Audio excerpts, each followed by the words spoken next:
Molo Sanbonani and hello. Molo Sanbonani, hello. How's it? Shalom to all of you who are watching this vlog. Boy, oh boy, it's going down, as the young ones say, out there in Brackenfell, which is just a suburb north of Cape Town, in that part of the world, behind the Boerewors curtain, as they say. Yo, man, oh man, oh man, I warned you about this last week.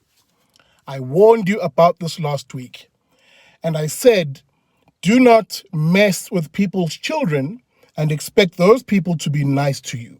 That is a lesson that the EFF is learning today, as it essentially descended on the school again today after having tried to do that last week Friday. And much like last week Friday, was met by a wall of angry parents who were flanked then by the police, private security, and community members. They got a taste of what it means to try and mess with people's families. How people suddenly don't become the friendly, smiley, jovial people. They were met by angry parents who asked them rightly by the way, what are you doing here? What are you doing here? What are you trying to disrupt and disturb? Our kids, they were arguing, are busy writing exams in Brackenfell High School right now. What are you doing here? The answer, clearly, was unsatisfactory to the parents, and the parents literally chased the EFF away. And yes, there were even some scenes of some fisticuffs and some scuffling outside of the school. I know at the time of even recording this, the police have just arrived and are firing stun grenades, ironically, at the parents and pushing the parents back, which is it's delicious irony to me, because the question has to be asked, what was the EFF doing there? I'll go back to a video I posted online last week Friday after, let me call it round one. I'll go back to a point I made last week, which is you cannot expect people who, as ordinary law-abiding citizens, have been watching the EFF go about a campaign of chaos, wanton destruction, and a bullying, a political bullying in this country that has seen other people cower to them. You can't expect law-abiding people to, when that nonsense comes their way, to suddenly say, okay, cool, we'll also cower. We'll also play nice with the EFF. I said it last week, guys. If you mess with parents and you mess with community members, they will not respond to you like Clicks did. They're not going to cower. They're not going to fear you. They will show you flames.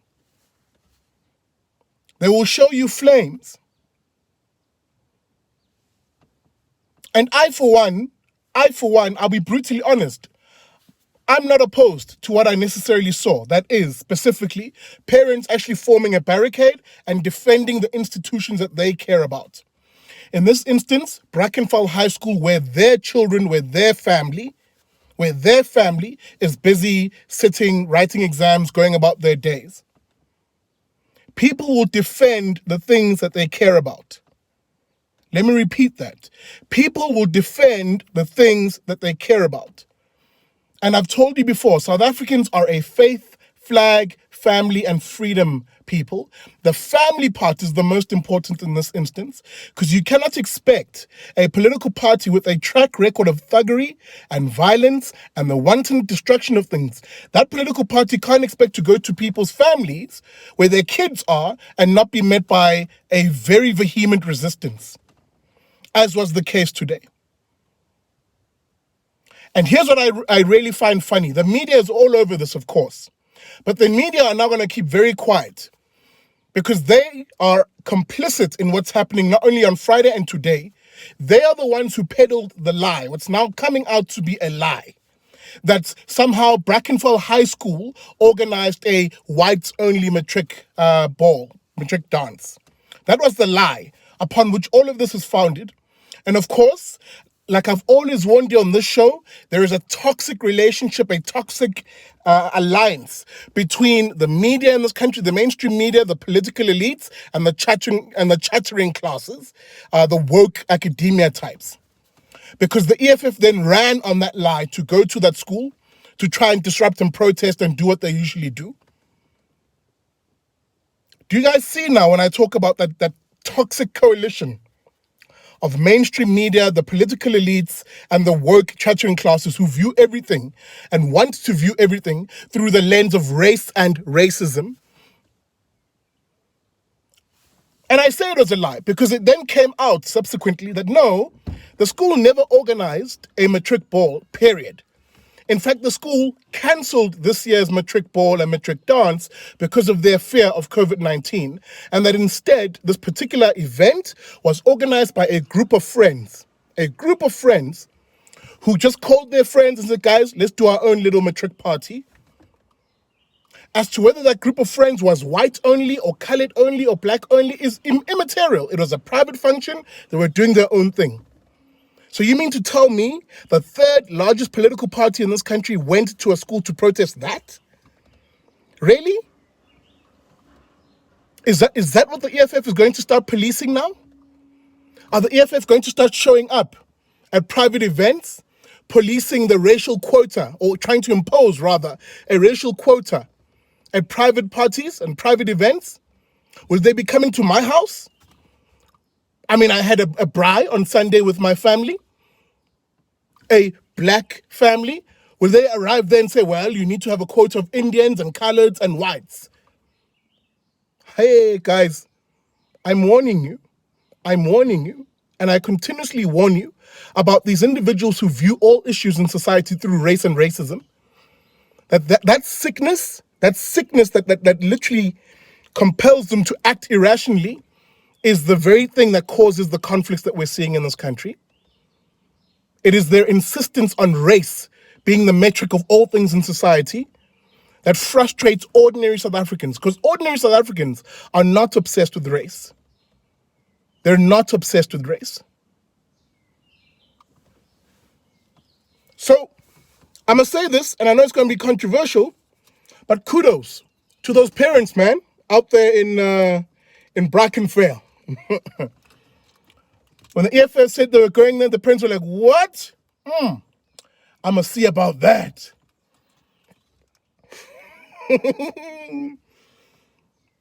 Of course, get me right here, people. Get me right. I'm not saying I condone the fights and the scuffles and all that. That's not what I'm saying here. That's definitely not what I'm saying here. You guys know enough about me that I generally hold to a non-aggression principle. But at the same time, I'm not going to pretend that parents who are defending what they care about, the actual institutions that they care about, institutions where they've placed their loved ones, namely their kids, I'm not going to pretend like those parents are doing the wrong thing. They're not. All power to those parents. And let that be the template that South Africans adopt. Which South Africans am I talking about? That faith, flag, family, and freedom type South Africans. Those type of South Africans who are assaulted daily by the politics of this country, assaulted daily, let me repeat that, by the politics of this country, both in policy and in actual goon, thuggery behavior that you see from our politicians. Those South Africans are now drawing the line in the sand and they're saying enough. Enough of the behavior from you. We will not tolerate political violence. We will not tolerate political thuggery. Whether it's the EFF or the DA or the ANC, I hope that, like me, that people don't care as to who it is. In this instance, yes, it's the EFF that's catching that heat from the parents. Good. Good. Good. As we sing in Zulu, Magube njalo. Yes! Oh, I love it. I love it. I love it. I love seeing South Africans stand together. Let me repeat that last point too, because it really was a community that stood together. It was black, white, you name it, parents who were there and who said, not a chance. Not a chance. Because I know what's going to happen now. And I saw it in some of the videos that were floating around. The media are keen to spin this as a black versus white thing.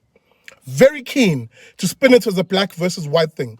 There was a black parent, a sibling actually, who I caught a video online, and he was being interviewed by ENCA, ETV, and some other media that were there. He was being interviewed, and he quite lucidly explained that, hey, I'm well, he didn't say I'm a colored person, he didn't self-identify racially, but it's quite overt insofar as he said, look, I went to that school, my brother's in that school, my cousins are in that school, and I'm here, in his words, to defend the school against an EFF who are here to cause shenanigans. And you could see the media sort of like grimace, like, ugh, I'm not looking for that narrative. Yo, you could see the media were not liking that. They were keen on it was the Afrikaner Boere who were attacking the poor, helpless blacks. That's the angle they were looking for. Because the question the one journalist then asks this guy is along the lines of, like, she completely switches. Because, again, her attempt is to drive the race narrative. Because the follow-up question she then asks him, after not getting the narrative she wants, was, well, what about the fact that the school isn't transformed, you know? We hear that there are no teachers of color, blah, blah, blah, blah, blah, blah, blah, blah, blah. What does that have to do with anything of what's happening on the day? And why is it that when you realize that the facts are not with you, you then switch to other things to try and keep the hysteria, to try and keep the narrative?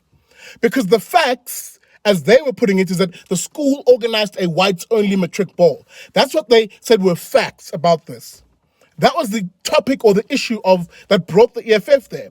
Now, once they realize that that isn't the case, and that those facts are actually that those facts are actually fake news, what do they then say? They pivot to something else. Well, we hear that the school isn't transformed and blah, blah, blah, blah, blah, and all these other issues that have nothing to do with what's happening on the day, which is an EFF party that is trying to disrupt a school where people's kids are, and then people being surprised when the parents are there to defend their kids.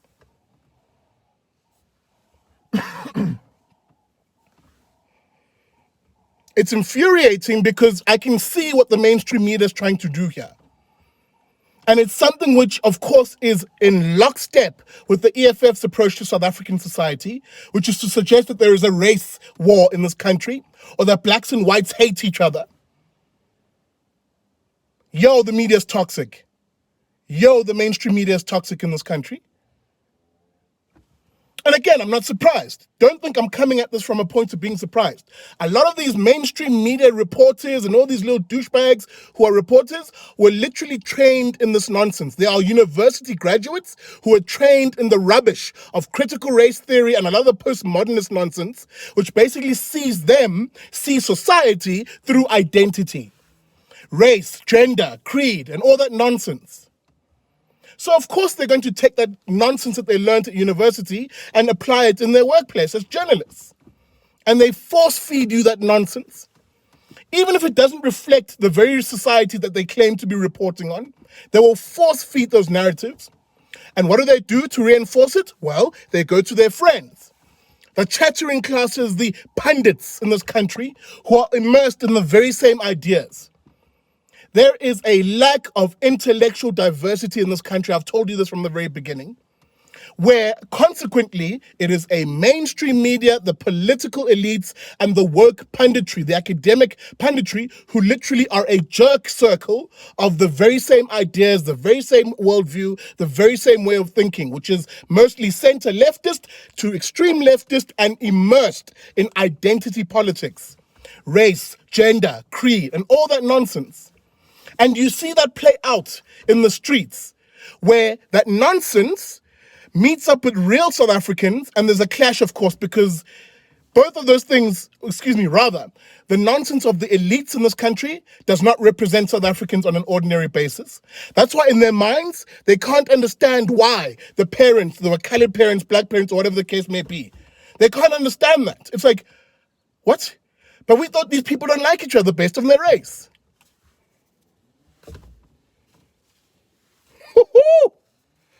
Yo!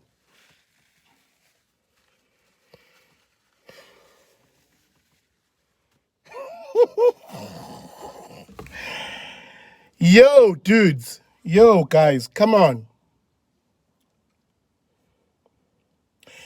As a final point, because I will keep an eye on this, I will keep watching the videos, I will, and I'll compile a little piece for Wednesday's Big Daddy Liberty Show. Remember, the Big Daddy Liberty Show here on YouTube and live streamed also, hopefully this week, on Facebook simultaneously at 7 p.m. That's 7 p.m. on Wednesday, the Big Daddy Liberty Show.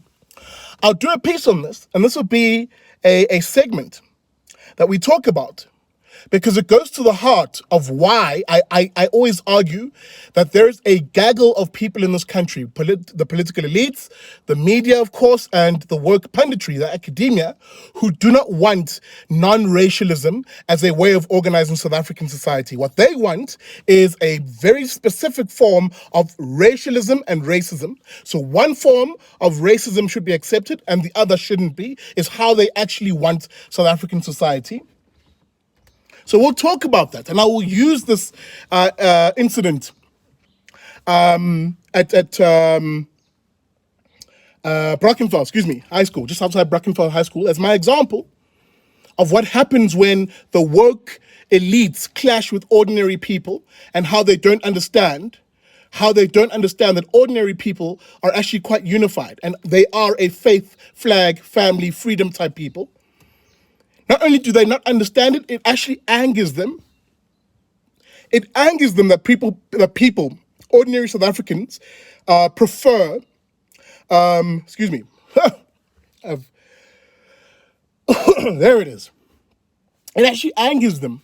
Not only do they not understand it, it actually angers them that South Africans prefer non-racialism, that South Africans would rather rally around issues. So, for example, today, parents rallied around an issue. The issue being protecting their family, protecting their kids. Had nothing to do with race. But who was there for race? The EFF and the media. They were there for race.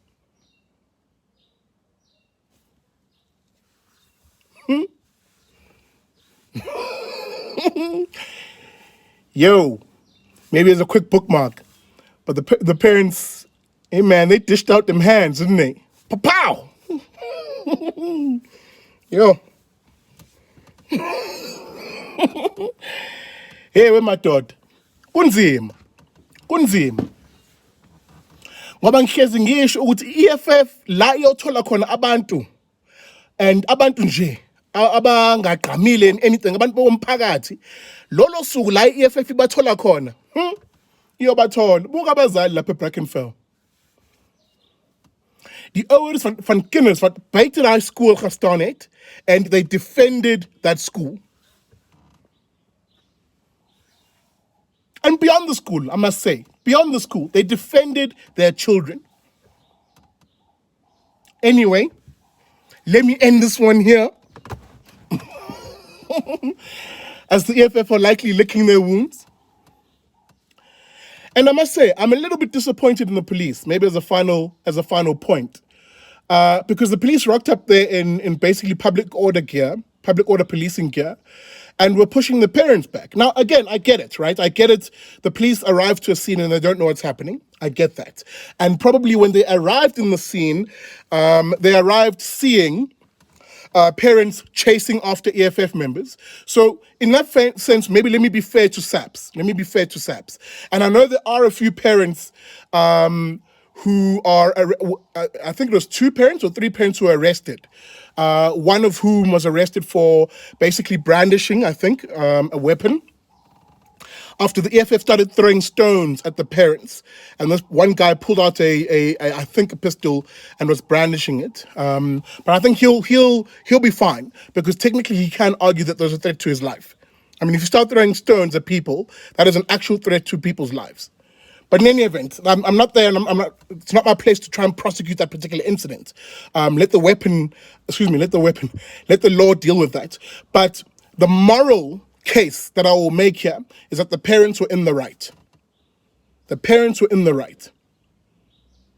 And that you want to encourage South Africans generally to defend life, liberty, and property, and to defend the things that they really care about: family,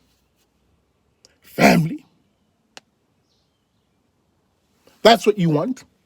So on that vein, kudos to the parents. Good job. Very good job.